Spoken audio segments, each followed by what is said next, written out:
All right, grade 12, this is an equilibrium pressure question for review. And here's the question. Given the initial partial pressure of, and then you have your three substances here, phosphorus pentachloride at 0.05 atmospheres, and phosphorus trichloride 0.15 atmosphere, and chlorine gas at 0.25 atmospheres, all at 250 Celsius for the following reaction. So reactions right there. Question is, what must equilibrium at partial pressure be? Your Kp value is given at 2.15. So our first step is to create a nice table right here. Okay, so it's the same reaction. Take notice of the states. Remember, gas and aqueous solutions are the ones that have to be considered. In this case, everything has to be considered because they're all gases. So partial pressures in atmospheres are given. No need to convert to kilopascals in this case. So written under I.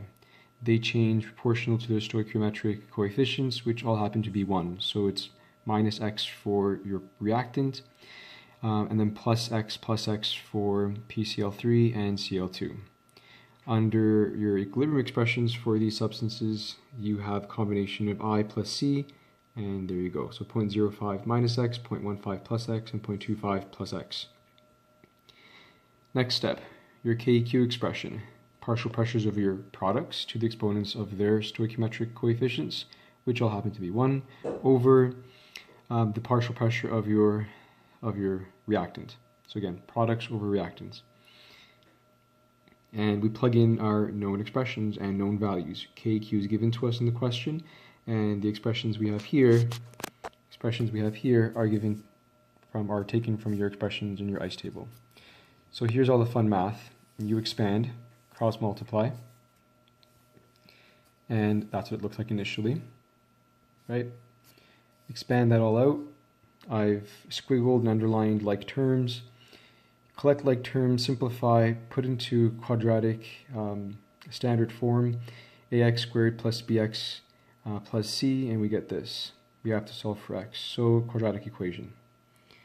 Plug all that in, you get, of course, two possible answers, one of which is impossible, because if you do plug it back into your expressions right back up here, you would get a negative pressure, and that's not likely in this case, not a likely answer, so we'll stick with just this one solution. So we now have our value for x. We can plug into our partial pressures at equilibrium. Looking back at our expressions for our ICE table, we get PCl5 is 0.05 minus x. Plug in your value. Do the same thing for PCl3 and Cl2. Actually, this should be